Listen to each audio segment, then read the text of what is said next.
تم لمبی امید کتنا رہو گے بتاؤ؟ 100 سال رہ جاؤ گے یا حد ہے 150 سال؟ آج کل 150 سال کسی کی عمر نہیں ہے.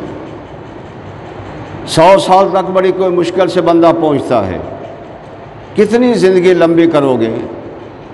سامان اتنا بناؤ، سامان تو اتنا پائیدار ہوتا ہے کہ 100 سال سے بھی زیادہ گزر جاتے ہیں، لیکن بندے کا ایک سانس کا پتہ نہیں ہوتا کب چلا جائے. تو لہٰذا اپنی امیدوں کو لمبا مت کرو. یہ سمجھو کہ ہم مسافر ہیں، بس چند دن کے لیے یہاں ٹھہرے ہیں اور پھر اس کے بعد یہاں سے ہم آگے چلے جائیں گے. جیسے کوئی مسافر ہوتا ہے نا، سفر کر رہا ہوتا ہے، راستے میں کسی درخت کے نیچے یا کسی مکان کے اندر وہ ٹھہرتا ہے تھوڑی جگہ، یا کسی جگہ رکتا ہے تو روک کر تھوڑی دیر کے بعد سانس لینے کے بعد پھر آگے چلا جاتا ہے. تو تمہارا بھی یہی حال ہے. تو لہذا لمبی امیدیں مت رکھو. اور پھر اس کے بعد حرص کے بارے میں فرمایا کہ لمبی امیدوں کو بھی ذبح کرو اور حرص کو بھی چھوڑو. حریص ہونا، یہ چیز مجھے مل جائے، یہ چیز مل جائے، یہ چیز مل جائے، تو حریص مت بنو. تو جو بھی حریص ہوتا ہے بندہ محروم رہ جاتا ہے. اس لیے جو اللہ نے تمہاری قسمت میں لکھا ہے وہ تمہیں عطا فرما دے گا. الحریص و محروم الحریص، ہمیشہ محروم رہ جاتا ہے. حرص کبھی نہ کرو. تو یہ گویا کہ ان سب چیزوں کو ذبح کر ڈالو. حضور علیہ الصلوۃ والسلام نے صحابہ کرام سے فرمایا، صحابہ تمہارے بعد ایک ایسا دور آئے گا، ایسے لوگ آئیں گے، وہ لوگ جو ہوں گے دنیا کے ساتھ بڑی محبت کریں گے، دنیا کے ساتھ بڑا پیار کریں گے. ہمیشہ ان کی سوچیں جو ہے دنیا کے لگی رہیں گی.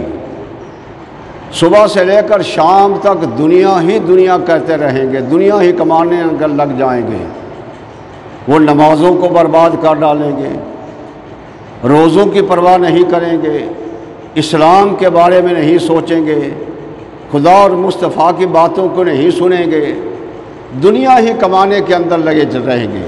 یہ اللہ کے نبی نے 815 صدیاں پہلے یہ ارشاد فرما دیا. ایسے لوگ آئیں گے، اسلام کو وہ تباہ کر دیں گے. تو حضور علیہ الصلوۃ والسلام نے فرمایا کہ ان لوگوں میں سے وہ جو دنیا دار ہوں گے، دنیا کمانے کے اندر لگے، انہیں خدا مصطفیٰ کی کوئی پرواہ نہیں ہوگی، حدیث اور قرآن کی باتوں کو سننے کو پرواہ نہیں کریں گے. تو اللہ کے نبی نے فرمایا کہ اگر ان میں سے کوئی بیمار ہو جائے تو ان کی بیمار پرسی مت کرو، اور اگر ان کے میں سے کوئی مر جائے تو اس کا جنازہ مت پڑھو. پھر حضور صلی اللہ علیہ وسلم نے فرمایا ان کو سلام بھی مت کرو، ان کی عزت بھی مت کرو، کہ جو بندہ ان کو سلام کرتا ہے، ان کی عزت کرتا ہے، وہ اپنے اسلام کو برباد کر بیٹھتا ہے. تو وہ بندہ بھی انہی میں سے ہو جائے گا. اس لیے حضور صلی اللہ علیہ وسلم نے فرمایا ایسے دنیا داروں سے بچو، کیونکہ جنہوں نے دنیا ہی دنیا کمائی اور دنیا ہی کا نام لیتے رہے، آخرت کے بارے انہیں کوئی پرواہ نہیں ہے.